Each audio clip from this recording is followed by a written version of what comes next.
Hey! Morning guys mga kaibigan! So, yun.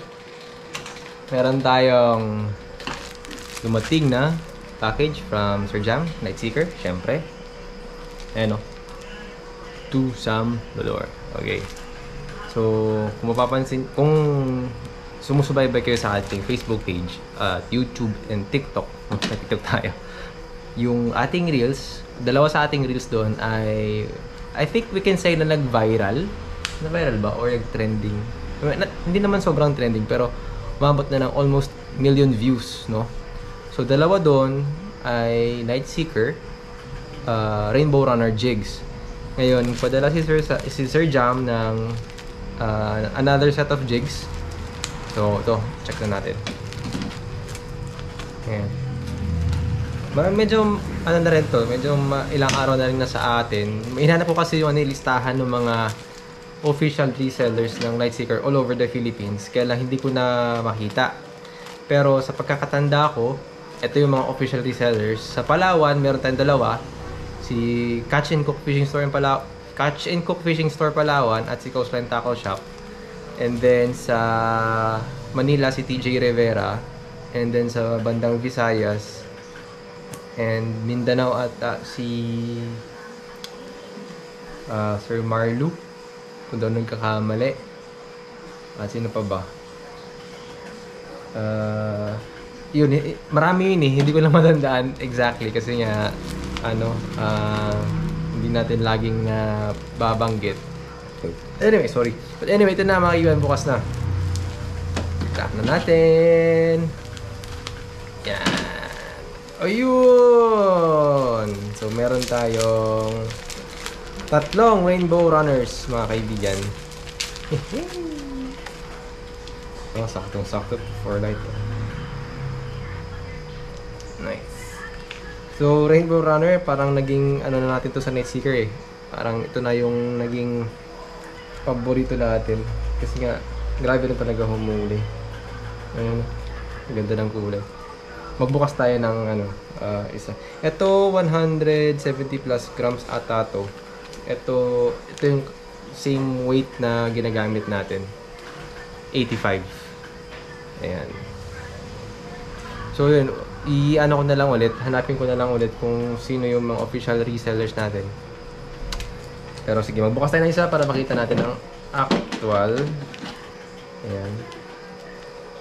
Ngayon, marami kasi tayong Nightseekers before, kaya lang yung gamit natin, talagang for some reason na dadali ng mga malalaking isda, napuputol yung leader natin, kaya hindi na natin nababawi. Ayan. Yun o. Ayun na mga kaibigan. So, Rainbow Runner. Okay. Glow. Okay. Glow check. Wala. Go. Ay, tama.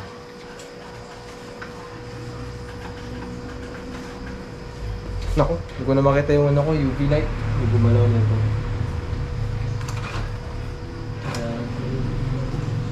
Anyway, hanapin ko lang yung yung UV light natin para makita natin yung glow check. Wait lang ha. Ayun, nakita ko na. Ito. So, the best niyan, i-ano natin muna sa UV light. Ayan. Okay. At patayin natin yung ilaw. Uy.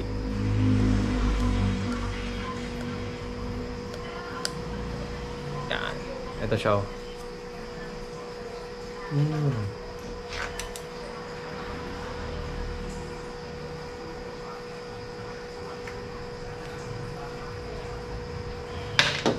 Kita.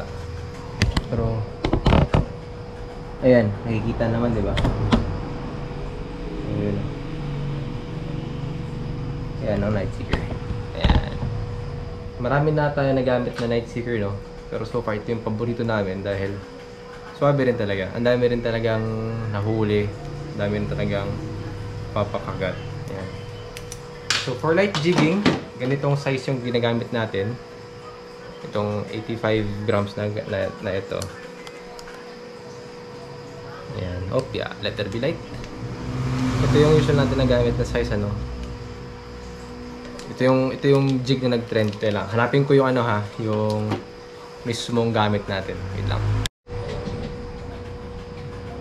Ayan. Ito yung ano, yung gamit natin na jig, na yung Rainbow Runner. Rainbow Runner na mismong ginagamit natin dati, no? Sa mga light jigging trips natin. So, ano. Yan. Makita nyo yung mga battle scars niya, lalo na yung bandang likod. Kasi sobrang dami ng hinakot na isda nito. Grabe kalupit. So, medyo may variation yung ating Rainbow Runner ngayon. So, napapansin ko. Double check natin ha. Compare lang natin. Kaya, Sir Jam, thank you so much sa ating mga Rainbow Runners. Napaka solid. And by the way, si Sir Jam po ang kauna-unahang nagtiwala at naniwala sa atin. Sa pagkakatanda ko, parang 200 pa lang yung subscribers natin sa YouTube. Siya na yung unang naging bibigyan natin sa pag-fishing. Pagdating sa mga gamit sa fishing. Lalo na mga jigs. Yan. Ayun. So, ito. Ayan o. Mayroong mga slight differences kasi sa pagkakaalam ko, ito ay handmade. Tapos yung pagkaka-paint niya. Ayan. Yan. Hindi din sila identical. But the colors are there. The shape ay identical. But I'm pretty sure yung quality nitong dalawang nito walang pinagkaiba. So, yun. Ito yung ating luma. Yan. So, pwede na siyang gawing memento kasi meron na siyang kapalit. Try natin sa glow test ha. Glow test, glow test. Yan. Ooh. Try natin sa gating ito. Sige. Yan, para makikita ka lang. Ayun.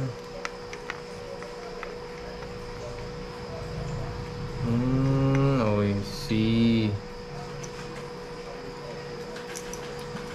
Yeah. Ayan o. Kita nyo? Yung glue. Stick, di ba? So, dito sa, ano, kitang-kita yung glue nung, yung mga bite marks. So, yun lang mga kaibigan. Gusto ko lang ipakita yung ating mga bagong jigs from Nightseeker. Ayan.